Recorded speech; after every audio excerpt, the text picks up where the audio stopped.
Dear friends, good morning on Wednesday the 24th of June.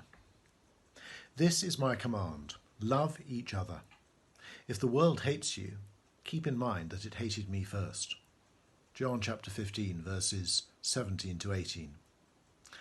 Having reminded his troubled disciples about some of the glories of being his followers, answered prayer, joy, the love of other Christians, and being his friends, Jesus now begins to explain the cost of following him.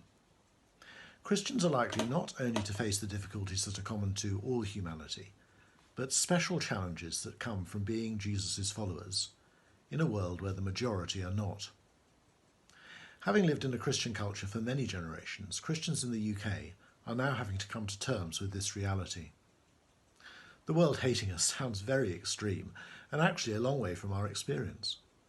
Many of our non-Christian friends, neighbours and work colleagues don't seem to hate us at all. In fact, often the reverse seems to be the case. They seem to be pleased that we have a faith that's important to us.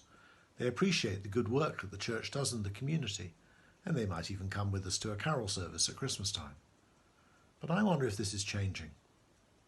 Some people who say that religion is a good thing and that we should accept and encourage people of all faiths and none, as the saying goes, can be very intolerant of some aspects of Christianity.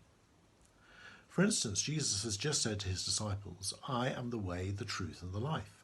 No one comes to the Father except through me." Those who claim that Jesus is the only way to know God will soon find that they're not very popular, especially if they make such views known in a school, or a college, or a government department, or on social media. The same would be true when it comes to Christian sexual ethics, what should be allowed on public broadcasting, the right to life of the unborn child, the availability of pornography, prostitution and gambling, just to give a few examples. Private views on these matters may be tolerated, but woe betide us if we try to make these matters of public debate. It may be that we don't get very much hatred from the world because we don't say very much about these matters.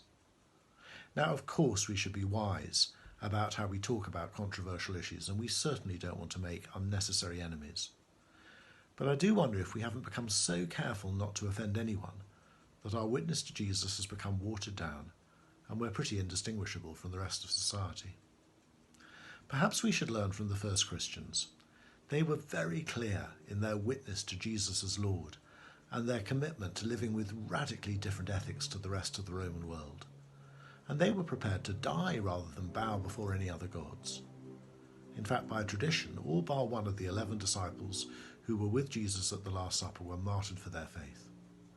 But the extraordinary thing about these disciples and the millions of others who died for their faith ever since is that they were known above all else for their love, not just for each other, but for their enemies. They really lived out what Jesus had taught them. But I tell you, love your enemies and pray for those who persecute you, that you may be children of your Father in heaven. So how could we be more open about our faith and more loving towards those who might be hostile towards us? It's quite a challenge, isn't it? God bless you today.